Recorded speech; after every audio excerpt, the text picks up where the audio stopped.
और ये एक ऐसी बात है जो बड़ी इंपॉर्टेंट है एक विक्टोरियस लाइफ के लिए, एक विजयी जीवन के लिए। और बाइबल में शुरू से लेकर, उत्पत्ति से लेकर प्रकाशित वाक्य तक इसका जिक्र है।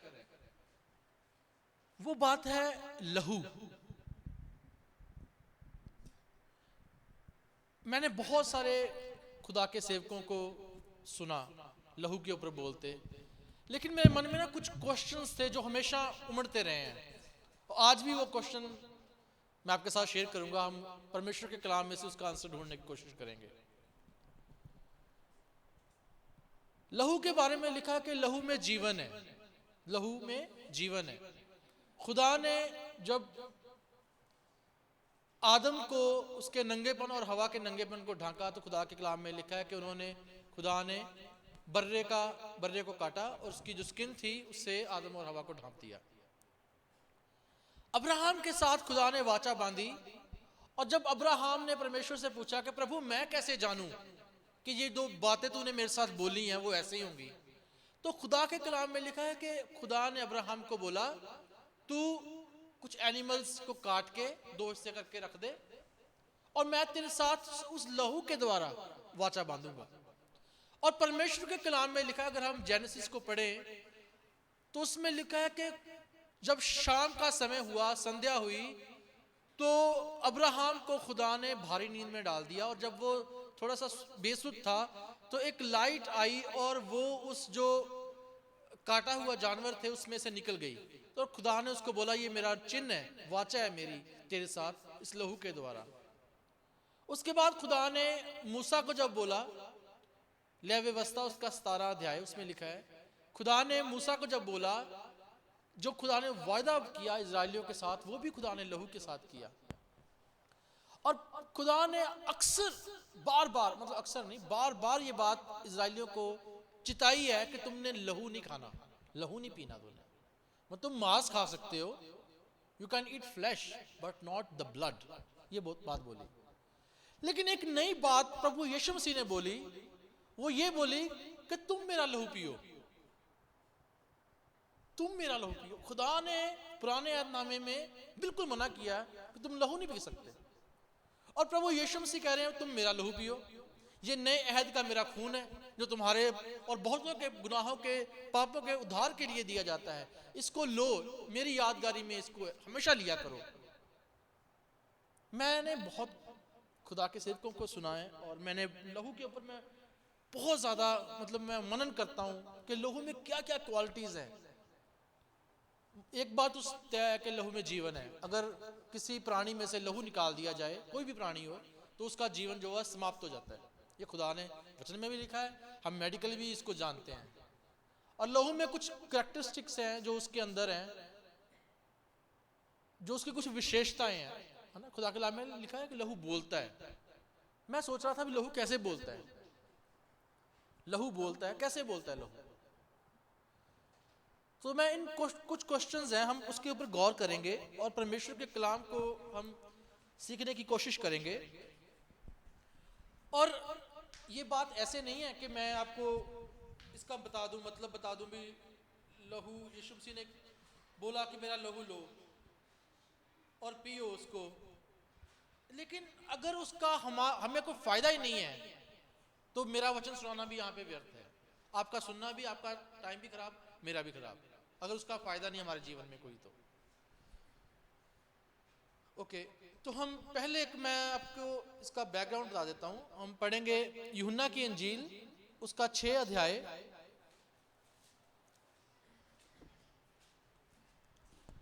यूहन्ना उसका 6 अध्याय उसकी 53 वर्स।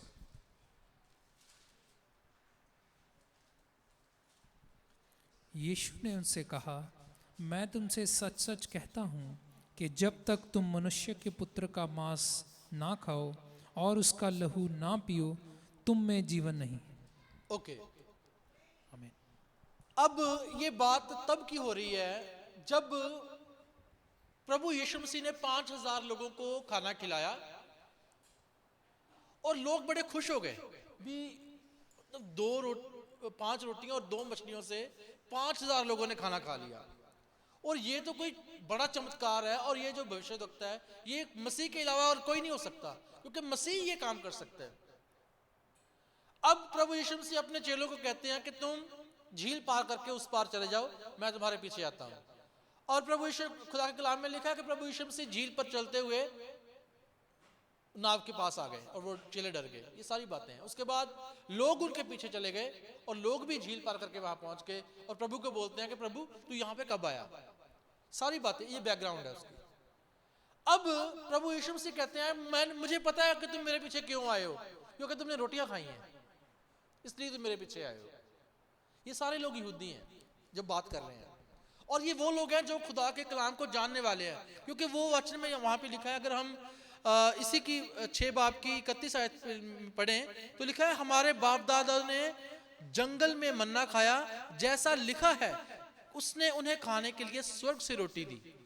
मतलब ये खुदा के कलाम को कोट कर रहे हैं, इसके साथ प्रभु यीशु मसीह के साथ। ये जानने वाले हैं खुदा के कलाम को, और प्रभु यीशु मसीह के साथ बातचीत कर रहे हैं। और प्रभु जी कहते हैं कि जो रोटी स्वर्ग से उतरी वो मैं हूं, जीवन की रोटी मैं हूं, जीवन का पानी मैं हूं। अब ये बात सुन के आगे अगर हम पढ़े 35 वर्ष को,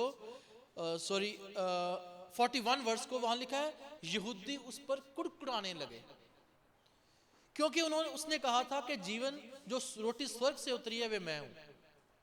वो लिखा है कुड़कुड़ाने लगे, क्योंकि वो इस बात को एक्सेप्ट नहीं करते कि कोई जीवन की रोटी भी हो सकती है। वो इस बात को नहीं मानते। और जब यीशु मसीह ने अपने पता लग गया यीशु मसीह को कि ये लोग कुड़कुड़ा रहे हैं, तो यीशु मसीह ने एक और स्टेप आगे कर दिया। वो ये बोला भी जीवन की रोटी तो मैं हूं ही हूं, तुम्हें मेरे को खाना ही पड़ेगा, लेकिन तुम्हें मेरा लहू भी पीना पड़ेगा। अगली वर्ष को अगर पढ़ें तो जब वो लोग कुड़कुड़ाने लगे तो यीशु मसीह ने बोला 49 वर्ष में, तुम्हारे बाप दादा ने जंगल में मन्ना खाया और मर गए। ये वे रोटी है जो स्वर्ग से उतरती है ताकि मनुष्य उसे खाए और ना मरे। जीवन की रोटी जो स्वर्ग से उतरी मैं हूं, यदि कोई उस रोटी में से खाए तो सर्वदा जीवित रहेगा। जो रोटी मैं जगत के लिए देता हूं वो मेरा मांस है। आगे लिखा है, इस पर यहूदी ये कहकर आपस में झगड़ने लगे, ये मनुष्य कैसे हमें अपना मांस खाने को दे सकता है। यीशु ने उससे कहा, मैं तुमसे सच सच कहता हूं कि जब तक तुम मनुष्य का मांस ना खाओ और उसका लहू ना पियो, तुम में जीवन नहीं। अब ये बात बहुत डिफिकल्ट है किसी यहूदी आदमी के लिए इसको डाइजेस्ट करना, जान लेना या उसको मान लेना। और इसलिए खुदा के कलाम में आगे लिखा है 60 वर्ष में, उसके चेलों में से बहुतों ने यह सुनकर कहा, यह कठोर बात है, इसे कौन सुन सकता है। यीशु ने अपने मन में यह जानकर कि मेरे चेले आपस में इस बात पर कुड़कुड़ाते हैं, उनसे पूछा, क्या इस बात से तुम्हें ठोकर लगती है। और आगे अगर हम पढ़ें 66 वर्ष में, तो इस पर उसके चेलों में से बहुत से उल्टे फिर गए और उसके बाद उसके साथ ना चले। ये बातें हुई। आप सोच सकते हैं इतना गंभीर मुद्दा, प्रभु यीशु से इतने गंभीर विषय पे बात कर रहे हैं कि प्रभु उनको बोल रहे हैं भी तुम्हें ठोकर लगती है इस बात के लिए। और उससे भी बड़ी बात यह है कि प्रभु के चेले बहुत सारे, लिखा मैनी ऑफ देम, उनमें से बहुत ज्यादा वापस चले गए इस बात को सुन के। ये बंदा हमें अपना लहू पीने के लिए क्यों दे सकता है? नहीं दे सकता। क्यों? क्योंकि ब्रदर पढ़ना लय व्यवस्था 17 अध्याय, उसमें खुदा का कलाम साफ कहता है, मूसा के द्वारा, जब खुदा ने मूसा के द्वारा वाचा बांधी इस्राएलियों के साथ, तो खुदा का कलाम साफ कहता है कि तुमने लहू नहीं पीना। और प्रभु यीशु मसीह उनको कह रहे हैं लहू पियो। किसका पियो? मेरा पियो। पढ़ना ब्रदर क्या लिखा है लय व्यवस्था की किताब, उसका 17 अध्याय, उसकी 10 और 11 आयत पढ़ देना। फिर इज़राइल के घराने के लोगों में से या उनके बीच रहने वाले परदेशियों में से कोई मनुष्य क्यों ना हो जो किसी प्रकार का लहू खाए, मैं उस लहू खाने वाले के विमुख होकर उसको उसके लोगों के बीच में से नष्ट कर डालूंगा, क्योंकि शरीर का प्राण लहू में रहता है, और उसको मैंने तुम लोगों को वेदी पर चढ़ाने के लिए दिया है कि तुम्हारे प्राणों के लिए प्रायश्चित किया जाए, क्योंकि प्राण के कारण लहू ही से प्रायश्चित होता है। अब ये बड़ी इंपॉर्टेंट बात है। खुदा कहता है कि जो लहू खाएगा मैं उसका विरोध करूंगा, मैं उसके विमुख हो जाऊंगा और मैं उसको नाश करूंगा। और खुदा कहता है जो लहू है वो सिर्फ और सिर्फ अटोनमेंट के लिए, प्रायश्चित के लिए है कि वो मेरे सामने वेदी के ऊपर छिड़का जाए। लहू खाने के लिए नहीं है, लहू सिर्फ और सिर्फ पश्चाताप के लिए है, प्रायश्चित के लिए है लहू, सिर्फ और सिर्फ। लहू तुम्हारे लिए नहीं है, लहू तुमने मेरे को अर्पण करना है, क्योंकि प्राण मैंने दिए और प्राण लेने का हकदार भी मैं ही हूं, तुम नहीं हो। अब मैं बड़ा इस पे गौर कर रहा था कि लहू में जीवन है, और परमेश्वर के कलाम में लिखा है कि जो प्राण है वो लहू के अंदर है। प्रभु यीशु मसीह ने फिर क्वेश्चन वही है, क्यों बोला कि तुम मेरा लहू पियो? यूहन्ना बपतिस्मा देने वाला कहता है, वे देखो खुदा का मेमना जो जगत के गुनाहों को उठा ले जाता है। प्रभु यीशु मसीह को हम फसा का मेमना बोलते हैं, जो फसा के ऊपर जिबा किया गया, बलिदान किया गया। लेकिन फसा के मेमने या मेमने का हम मांस खा सकते हैं, हम लहू नहीं पी सकते।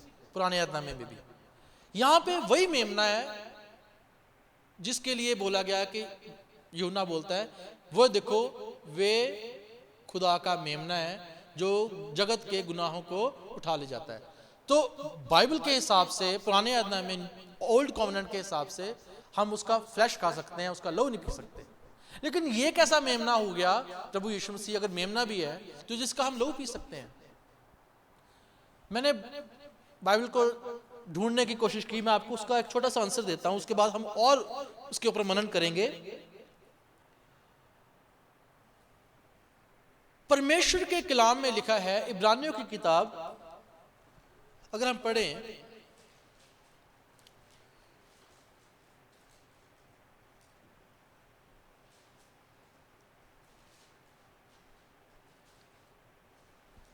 इब्रानियों की किताब उसका 13 बाब उसकी 20 आयत, ब्रदर पढ़ना क्या लिखा है? यहां पे एक बात लिखा है रिजरक्शन के बारे में, पुनर्जीवन के बारे में।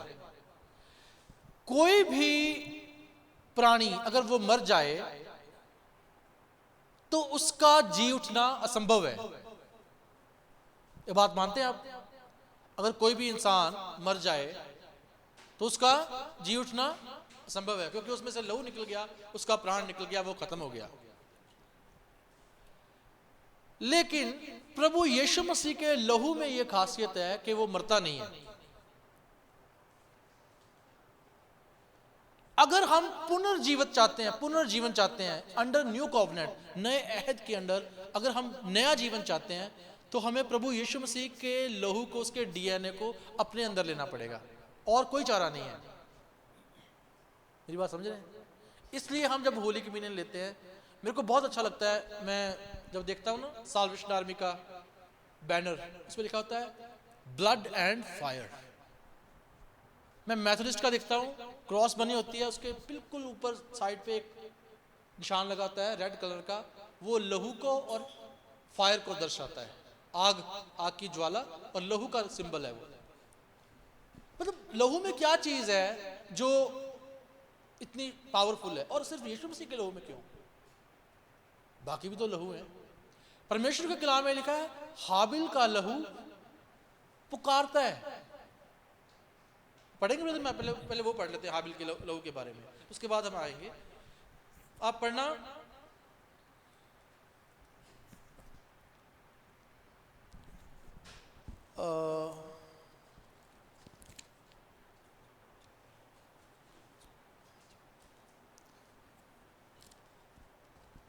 जेनेसिस की किताब उसका 4 अध्याय,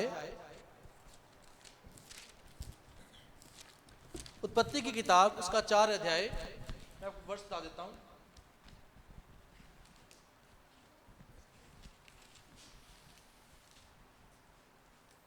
उसकी 10 आयत।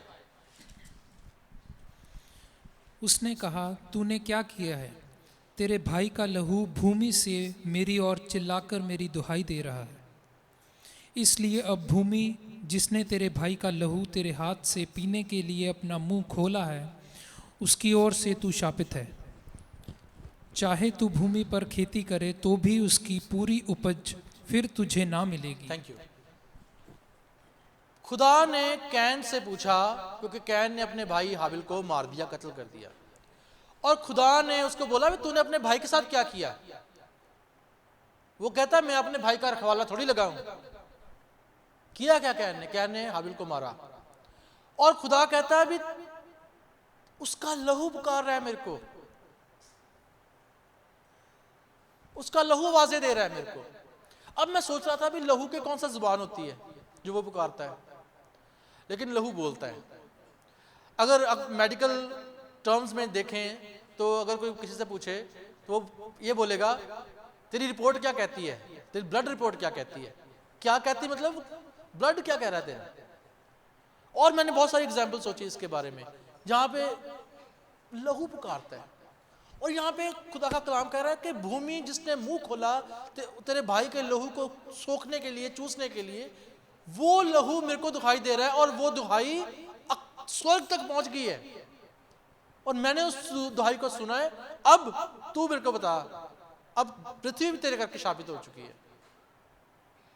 और परमेश्वर के कलाम में लिखा है मसीह यस्सु का लहू हाबिल के लहू से बेहतर बातें करता है, ऐसा लिखा है अब इब्रानियों की किताब में। प्रभु यीशु मसीह का लहू हाबिल के लहू से बेहतर, ज्यादा अच्छी बातें करता है। अब मैं सोच रहा था भी ज्यादा अच्छी बातें क्या करता है ना। मैंने खुदा के सेवकों को भी सुनने की कोशिश की, सुना मैंने। हाबिल का लहू रिवेंज चाहता है, बदला चाहता है। प्रभु यीशु मसीह का लहू माफी दे रहा है। हाबिल का लहू उसकी मर्जी के बगैर बहाया गया। प्रभु यीशु मसीह ने खुद अपनी जान दी, खुद लहू बहाया। हाबिल का लहू, खुदा के कलाम में लिखा कि कैन ने हाबिल के कान में कुछ बोला और फिर हाबिल जंगल बाहर गया। हाबिल का लहू सुनी सुनाई बातों के ऊपर कहता है कि उसने मेरे को बोला, उसने मेरे को धोखा दिया, बिट्रेल किया उसने, है ना, बिट्रेल किया। प्रभु यीशु मसीह का लहू बिट्रेड नहीं था, मतलब वो खुद यरूशलेम गए, उनको पता था कि मैं खुद जा रहा हूं और मेरे को वहां पे अपना लहू देना, लहू बहाना है।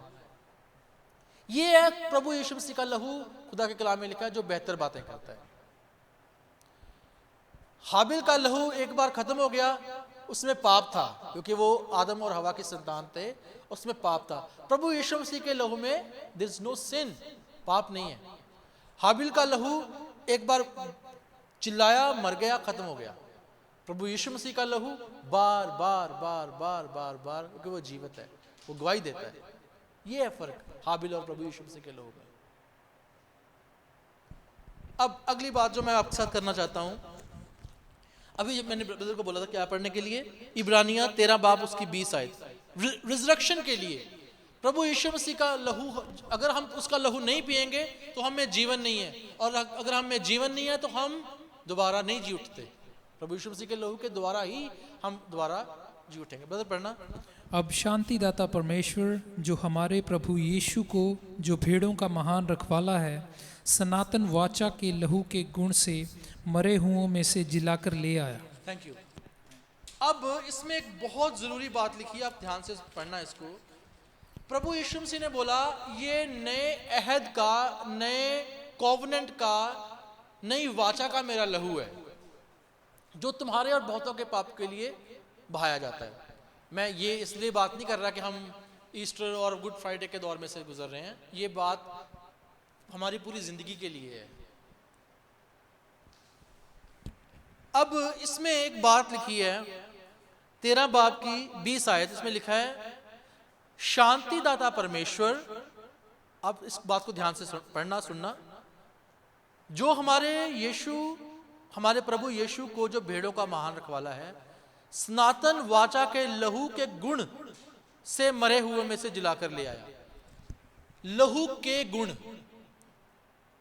आप ध्यान देना इस पे, एक लहू के अंदर गुण था, प्रभु यीशु मसीह के लहू के अंदर एक गुण है, वो क्या है, मरे हुए में से जिलाकर ले आया उस गुण के द्वारा।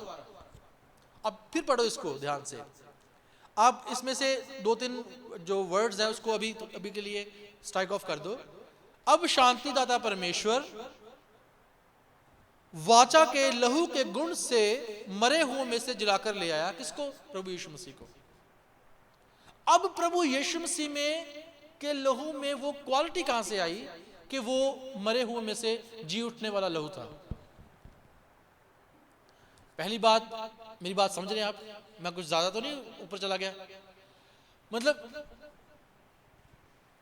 प्रभु यीशु मसीह के लहू में जीवन है, उसका कारण क्या है, हमें यह बात पता करनी पड़ेगी। उसका कारण है, मैं आपको बताता हूं, उसका कारण इब्रानियों की किताब उसका 9 अध्याय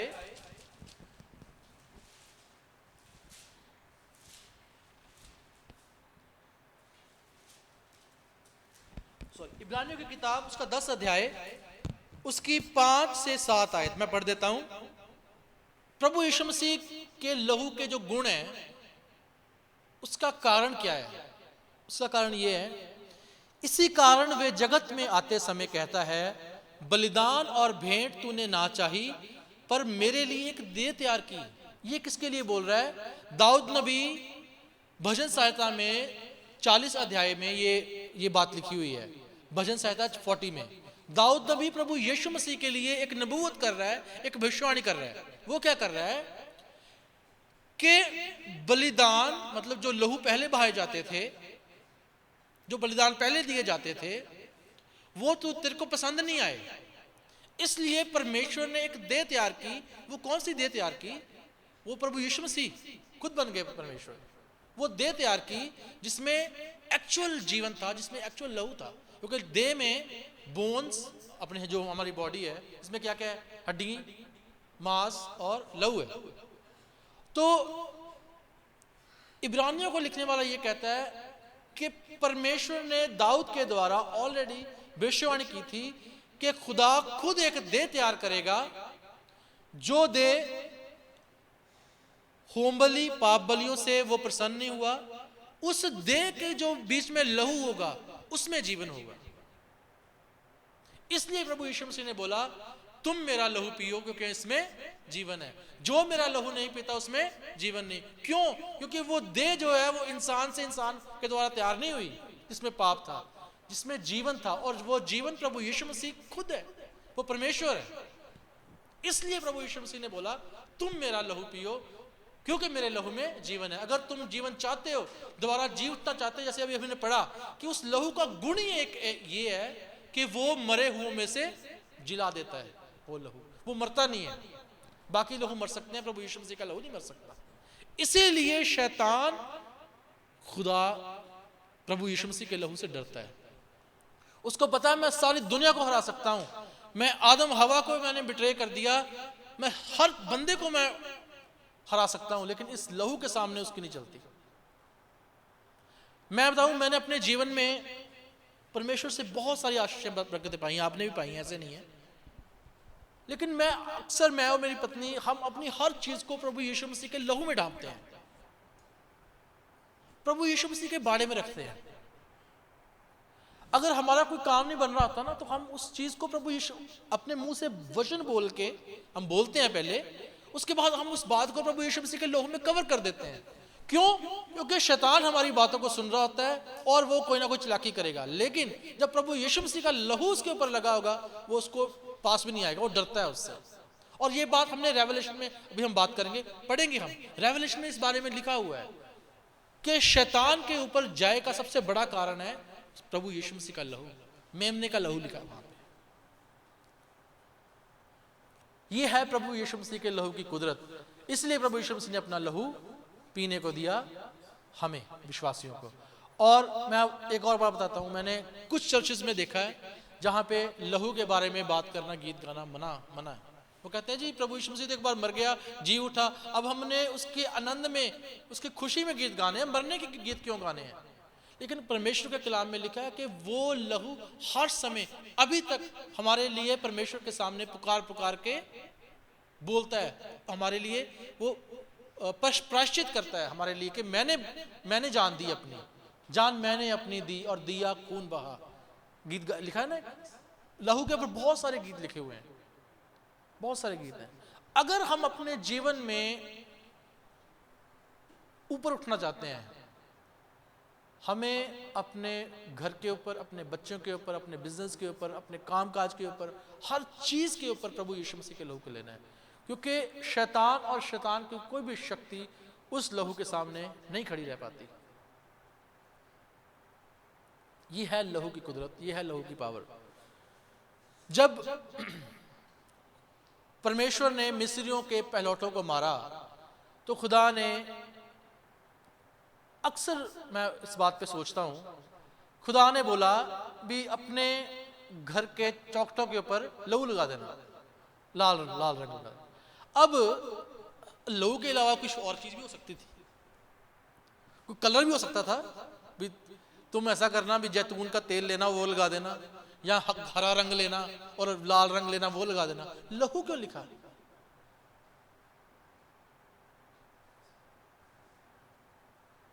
लहू खुदा, जैसे मैं सोचता होता हूं कि जैसे ना एक अल्ट्रा वायलेट रेज होती है ना, आप पता नहीं आपने देखा होगा कि मैंने एक मूवी देखी थी, इंग्लिश मूवी है, उसमें प्रीडेटर आपने देखी पता नहीं, उसमें एक प्रीडेटर होता है जिसको, जो इंसान है ना, उसके अंदर जो वाइब्रेशंस, मतलब उसके अंदर जो उसकी हीट है, उसके अकॉर्डिंग वो उसको देख पाता है। मतलब उसमें उसको वही चीज दिखती है, इंसान नहीं दिखता उसको, उसके अंदर जो उसका ब्लड है वो दिखाई देता है उसको, जिसके अंदर जो उसकी हीट है ब्लड की वो दिखाई देती है उसको। अब खुदा, मैं ऐसा नहीं कहता खुदा को दिखाई नहीं देता, खुदा लहू को ध्यान से देखता है कि इन्होंने अपने बचाव के लिए कुछ सैक्रिफाइस किया है, कुछ बलिदान किया है, और मेरे को उस बलिदान का आदर करना है। ये है खुदा। कैन की जो भेंट थी खुदा ने एक्सेप्ट नहीं की, हाबिल की। क्यों? एक कारण सबसे उसका ये था, हाबिल ने बलिदान किया था, उसने किसी का लहू बहाया अपने प्रायश्चित के लिए, कैन ने नहीं बहाया, खुदा ने उसको पसंद नहीं किया। हालांकि खुदा के कलाम में लिखा है कि हाबिल अपने विश्वास के द्वारा पसंद किया गया, लेकिन उसका आप इसे बैकग्राउंड देखें तो उसने मेमने का, पहलौठे का लहू खुदा के सामने चढ़ाया, उसने उसको चढ़ाया। खुदा ने देखा भी इसने बलिदान दिया है मेरे लिए, सैक्रिफाइस किया। खुदा आपके जो आपने सैक्रिफाइस किया उसका भी आदर करता है। इसलिए खुदा के कलाम में लिखा है कि जो मारने वाला था, दूत था, वो उनके ऊपर से निकल गया, और सिर्फ उसने मिस्रियों के पहलौठों को मारा, इजरायलियों को नहीं मारा। अब उसमें भी एक वो है, जब कोई मेमना बलि किया जाता है तो उसको उसके लहू को एक कटोरे में रखा जाता है, जो पुराने यादनामे के अकॉर्डिंग, और उसके बाद जूफा से या किसी चीज से उसको डिप करके फिर छिड़काव किया जाता है पुराने यादनामे में। अब अगर हम चाहते हैं कि खुदा का लहू हमारे जीवनों में एक्टिवेट हो, तो वही फंसा किया हुआ मेमना जो प्रभु यीशु मसीह है, हमें उसको एक्टिवेट करने के लिए कुछ करना पड़ेगा, वो है मुंह से अंगीकार। ठीक है, हमारे लिए प्रभु यीशु मसीह का लहू है, खुदा ने, प्रभु यीशु मसीह ने हमें अपना लहू दिया, हमें अपने मुंह से अंगीकार करना पड़ेगा कि प्रभु आपके लहू के लिए आपका धन्यवाद। मैं अपने मुंह से कन्फेस करता हूं कि मैं अपने बच्चों के ऊपर, अपने कामकाज के ऊपर, अपने हर चीज के ऊपर आपके लहू को लेता हूं। ये मुंह से अंगीकार करना जरूरी है अगर आप चाहते हैं आप हर काम में फतेहमंद हो। बहुत सारे गीत लिखे गए हैं, शक्ति है, लहू में शक्ति है, यीशु के लहू में शक्ति है। और पास्टर अनुस्मान ने कितने गीत लिखे, बार बार बहा लहू यीशु का, तेरी शिफा के लिए, मेरी शिफा के लिए, कितने गीत लिखे गए हैं लहू के ऊपर। लेकिन गॉस्पल जो है, इंजील है, बिना लहू के कंप्लीट नहीं हो सकती थी। प्रभु यीशु मसीह ने निकोदेमुस को बोला कि परमेश्वर ने जगत से ऐसा प्रेम किया कि उसने अपना इकलौता बेटा दे दिया ताकि जो कोई उस पर विश्वास करे वो नाश ना हो, बल्कि अनंत जीवन पाए। अब इसमें एक बात है, प्रभु यीशु मसीह ने बोला मैं इसलिए आया हूं, प्रभु यीशु मसीह ने निकोदेमुस को बोला जब तुम मनुष्य के पुत्र को देखोगे कहां पे लटका हुआ, जैसे मूसा ने सांप लटका दिया था, वैसे तुम प्रभु यीशु मसीह को देखोगे, मेरे को देखोगे, तब तुम जानोगे जो मैं तुमको बोल रहा हूं। वो दिखाता है सैक्रिफाइस को, प्रभु के लहू को दिखाता है कि अगर हमें कुछ मतलब विजयी जीवन जीना है, मैं अपने टॉपिक से थोड़ा अलग जा रहा हूं, तो हमें अंगीकार भी साथ में करना पड़ेगा कि हम उस लहू को अपने परिवारों के ऊपर लेते हैं।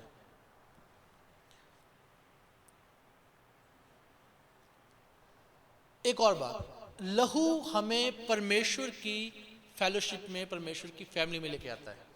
ब्रदर पढ़ना क्या लिखा है इसमें, इफिसियों की किताब इफिशियंस चैप्टर 2 वर्स 13।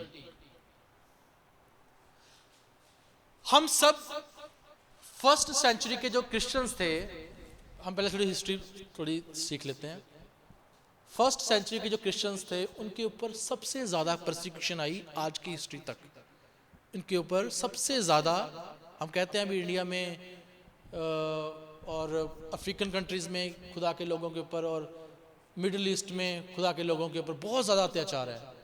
उतना नहीं है, उतना नहीं है जितना पहले 300 साल अत्याचार हुआ। उस टाइम रोमी हुकूमत थी और रोमी हुकूमत अत्याचारों के लिए सबसे ज़्यादा जानी जाती थी, सबसे ज़्यादा खतरनाक रोमी हुकूमत थी अत्याचारों के लिए। और उनके सामने एक नया सेक्ट, एक नई ट्राइब खड़ी हो रही थी, वो थी क्रिश्चियनिटी। वो लोग एक ऐसे गॉड की प्रस्तिश कर रहे थे जिसको रोमी हुकूमत ने खुद सलीब पे चढ़ाया था। पैंतुस पिलातुस, उनकी हिस्ट्री में लिखा जाता था इस बंदे को खत्म कर दिया गया। अब उस बंदे को अगर कोई बोले कि वो जिंदा है तो रोमी हुकूमत के लिए वो खतरे की घंटी है कि हमने तो उसको मार दिया, वो जिंदा कैसे है। मेरी बात समझ रहे? इसलिए परसिक्यूशन फर्स्ट सेंचुरी के क्रिश्चियंस के ऊपर सबसे ज्यादा हुई।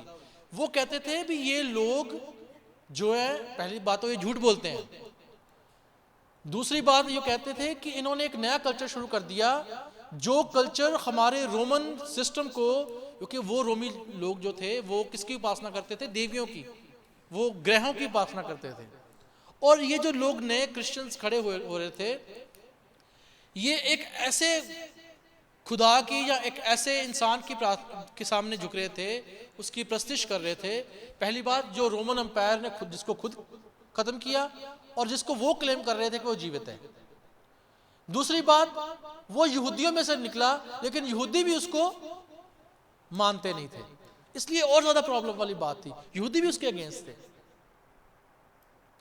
और फर्स्ट सेंचुरी में जो मतलब पहले 300 साल तक इतनी ज़्यादा परसिक्यूशन क्रिश्चियंस के ऊपर आई। इसीलिए जब पत्रस, हम पहला पत्रस उसमें पढ़ते हैं, वहाँ लिखा है, हे भाइयों, जब तुम नाना प्रकार की परीक्षाओं में पढ़ो तो इसे अपने आनंद की बात समझो।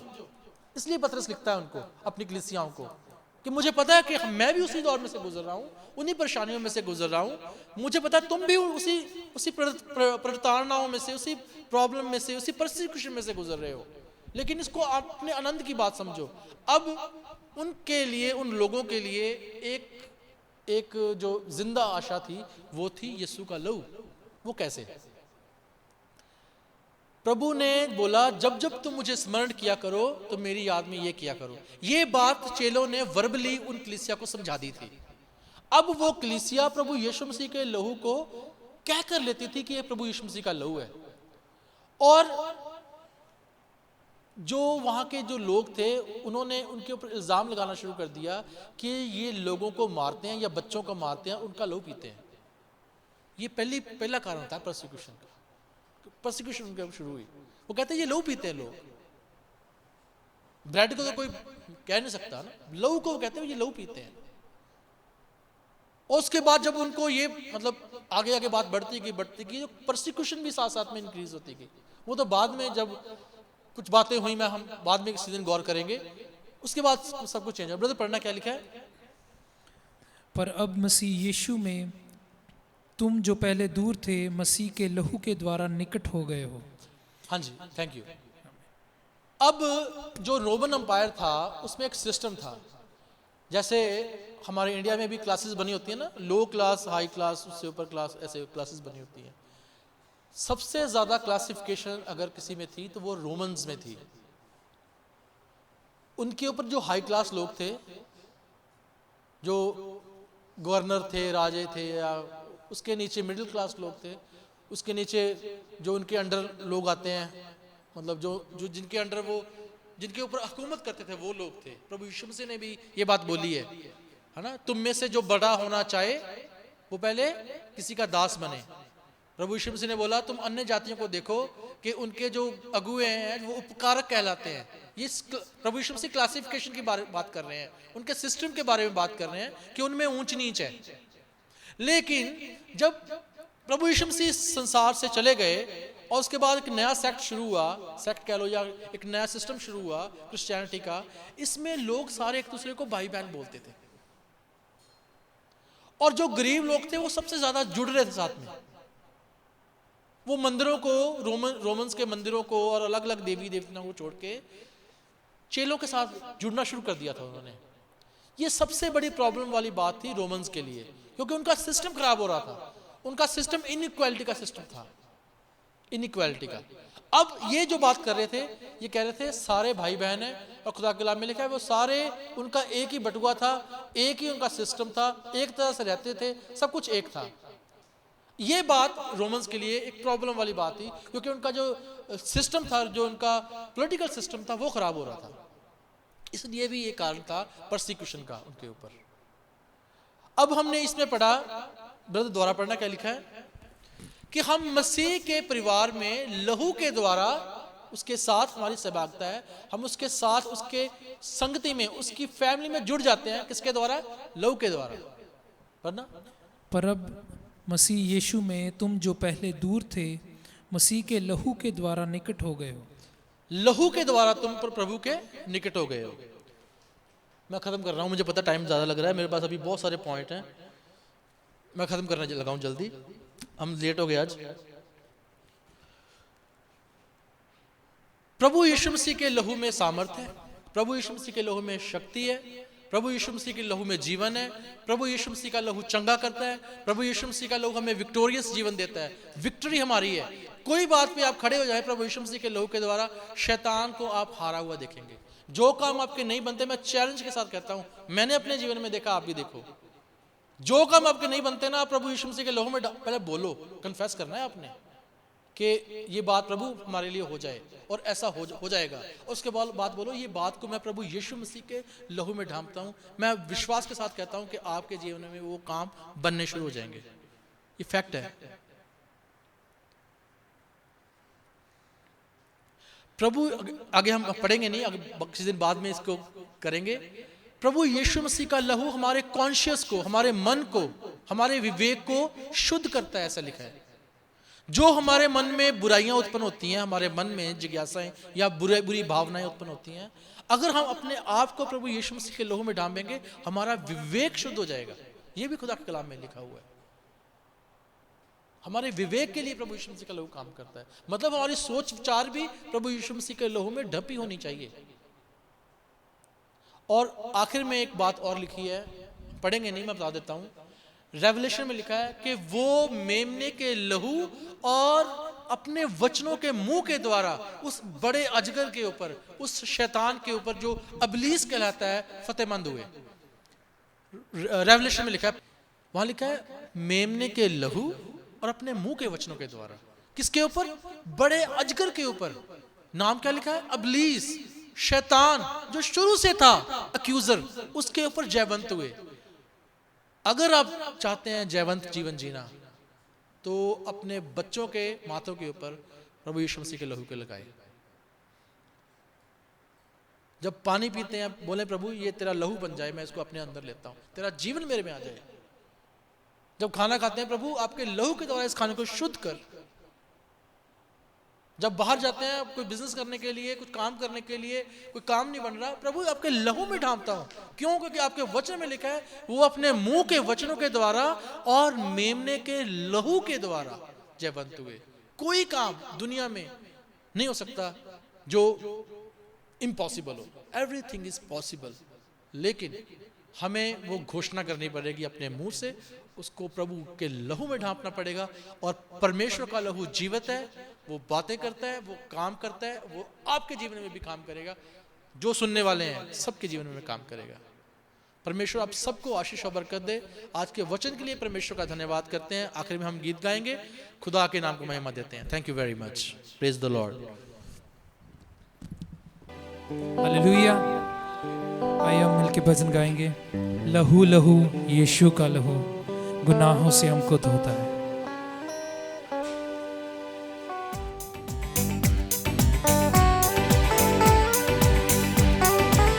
सभी मिलके हालेलुया।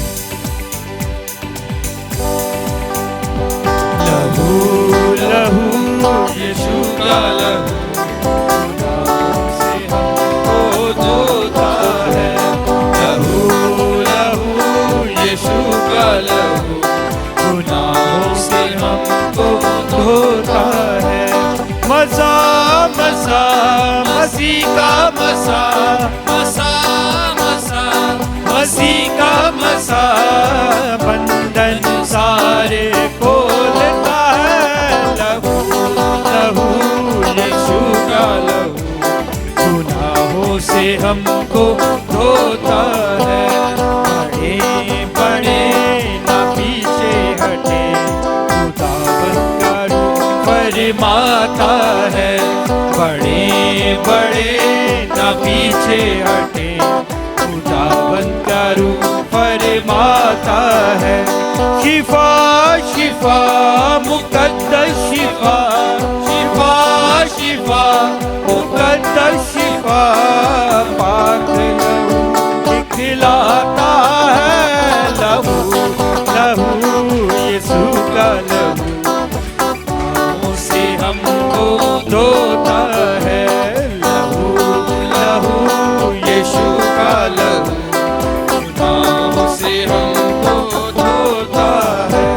खुदा खुदा हमारा खुदा, खुदा खुदा हमारा खुदा दिल में रहना चाहता है। लहू यीशु का लहू गुनाहों से हमको धोता है। लहू लहू यीशु का लहू गुनाहों से हमको धोता है। गुनाहों से हमको धोता है।